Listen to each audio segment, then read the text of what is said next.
Pizza is pretty great, right? I think most of us can agree on that, considering it is one of the most popular, beloved foods out there. And the fact that it is so popular means that the market for it is incredibly competitive, to a point where 4 of the biggest restaurant chains in the United States specialize in making pizza. So if you were to go out there and start your own pizza place, it would be next to impossible to grow it into a national brand unless you were offering something very different from the others. And that is what happened with Mod Pizza and Blaze Pizza, an exciting rivalry because they share a remarkably similar concept of building your own pizza that I will cover in further detail, and even similar timelines. In 2017, when Blaze Pizza opened its 200th location, it was recognized by Technomic as the fastest growing restaurant ever. I guess no other concept had ever hit that milestone in such a short amount of time. Then in 2018 and 2019, Nation's Restaurant News named Mod Pizza the fastest growing chain during those years. Seriously, this DIY pizza concept was viewed as maybe the most promising segment of the industry. Notable figures were investing millions of dollars in both companies. In 2015, Blaze said that they have the potential to become the 5th largest pizza chain in the country within the next 5 years. In 2019, Mod announced their plans to more than double their locations to 1,000 over the next 5 years. Well, here we are, years later, and none of that has happened. Not only have both companies failed to meet those high expectations, they're actually in the process of downsizing. So in this video, I think it would be interesting to talk about what has been happening with these two companies while pointing out some notable similarities and differences between them. One of the most striking similarities, to me anyway, is the fact that both chains were started by a husband and wife couple who had previously started, built, and sold a multi-million-dollar chain of restaurants. Scott and Allie Svensson were originally from Seattle, but Scott's job in finance had caused them to relocate to London. This was in the 1990s, when Seattle-based Starbucks was really starting to gain traction. The Svenssons couldn't find any coffee shops in London that resembled their hometown favorite of Starbucks, so they saw an opportunity and opened their own coffee shop that they called Seattle Coffee Company. A New York Times article later referred to it as a Starbucks copycat, and that does seem to be the case. By 1998, Seattle Coffee Company had grown to 68 locations all around the UK, so when Starbucks was finally looking to expand into that new market, they decided that the quickest and easiest way to do it would be to buy those 68 coffee shops from the Svenssons for what turned out to be about $85 million in Starbucks stock. Shortly after, the Svenssons moved back to Seattle, had 4 sons, and they say that is what drew their attention to pizza. It was one of the few things that the whole family liked to eat, so they would have it often, but realized that they probably wouldn't get too far by opening a traditional pizza restaurant. So, yet again, the Svenssons were inspired by Starbucks when they took their highly customizable, on-demand approach to making coffee and applied it to making pizzas. In 2008, they teamed up with some local businessmen in Seattle to open the first ever Mod Pizza. The name itself stands for Made on Demand, and the setup has not changed much from the beginning. Just picture this. You go up to the counter and they make the pizza in front of you, or they also offer salad if you prefer, as you select from the various sauces and over 40 different toppings. That first restaurant, by the way, that started in 2008, that was during the recession, so the fact that they offered as many toppings as you wanted for one flat price, as opposed to many other pizza places that would charge for each extra topping, was a big selling point. The pizza is then placed in a gas-fired 800-degree oven where it only takes a few minutes to fully cook, and in my opinion, it works pretty well. Compared to somewhere like Pizza Hut or Domino's, it is faster and more customizable since it is made directly in front of you for each person individually, and compared to somewhere like Little Caesars, it is, well, again, more customizable and fresher. You are eating a pizza that just came out of the oven, as opposed to one that may have been sitting there cooling off or drying out for a while. Now, I'm not saying that this new approach to pizza making should replace everything else and become the new standard, but it does have some clear advantages, and there is definitely room in the market for it. Mod Pizza is commonly credited as being the originator of the concept. They were the first one to do it in a major way, but it is clear why so many others saw an opportunity and almost all at once started creating their own version versions of it. Pieology, for example, was created in 2011 by two of the people who had helped create Mod Pizza. They left to start their own company that has since grown to over 100 locations. Pizza Rev, Pie 5, Project Pie are examples of other chains that started around that time, but by far the most notable of the group is Blaze Pizza. Now, Blaze was started by husband and wife team Rick and Elise Wetzel, who, as you may have guessed, were two of the co-founders of Wetzel's Pretzels. They had sold their stake in that company in 2007, and according to Rick, the idea for Blaze was originated 4 years later, when he was looking for a pizza restaurant to eat at, ended up settling on a Chipotle instead, and had the idea of taking what Chipotle did with burritos and applying it to pizza. He maintains that Chipotle was a heavy inspiration for Blaze Pizza in multiple aspects, but I have to suspect that Mod Pizza was also a big inspiration. Now, Mod had a comparatively slow start, partially because Scott Svensson wasn't giving it his full efforts. For those first few years, he was simultaneously running a wealth management firm, but as soon as Blaze and many of the others started popping up, he quit that other job and started leading Mod full-time. At the time, stating, "It suffered from benign neglect. I was preoccupied with other things." Even though Mod still had fewer than 10 locations when Blaze started, it was still making waves within the industry, catching people's attention. Plus, I just want to point out that back when the Wetzel started Wetzel's Pretzels in the 1990s, it's like a tongue twister, that was a clear response to the success of Auntie Anne's. I recommend this video I made if you want to hear more about that. I'll admit some speculation here, but in both cases, it appears that Rick and Elise Wetzel may not have been the best at coming up with original ideas, but really good at recognizing good ideas early on, adapting them into their own concept, and growing that concept. The first two Blaze Pizzas opened in California around the same time in late 2012, and recognizing the potential in the market, they almost immediately started a franchising program that quickly allowed them to open a bunch of locations without much investment, whereas Mod Pizza has relied much more on investors, selling over $300 million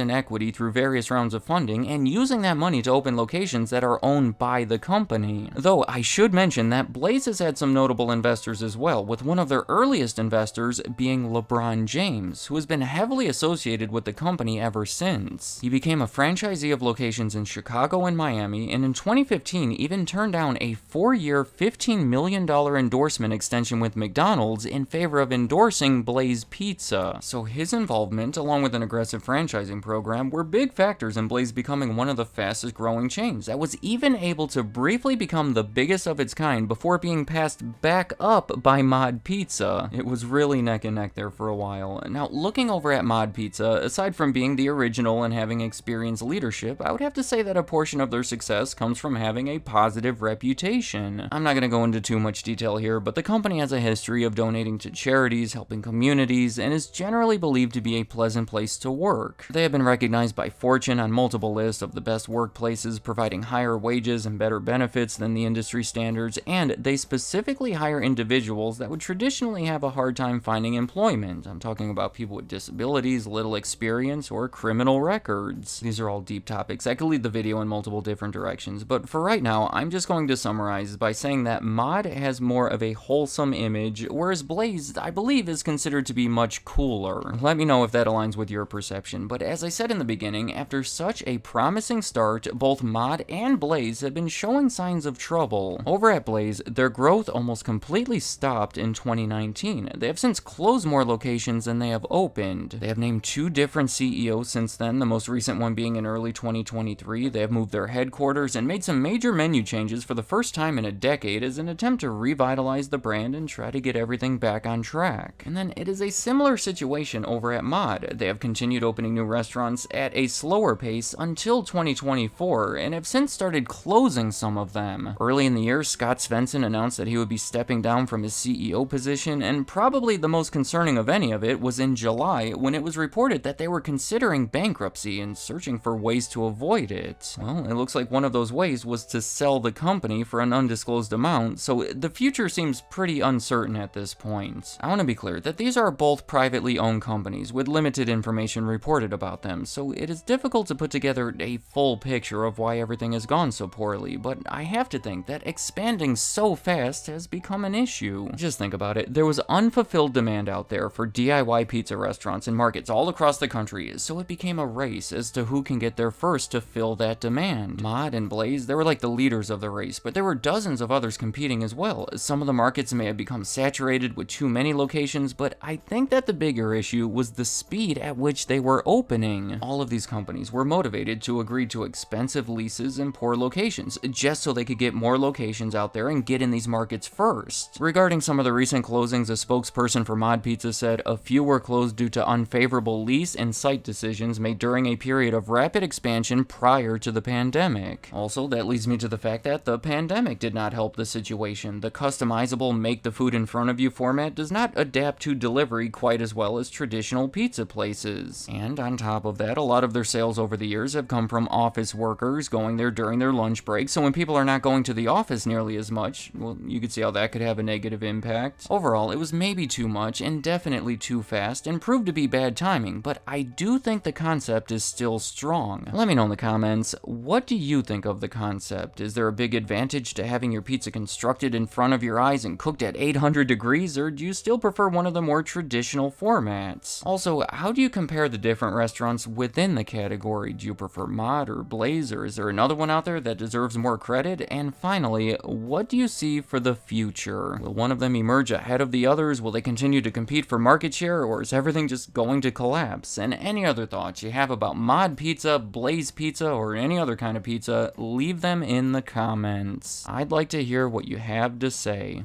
Thank you for watching.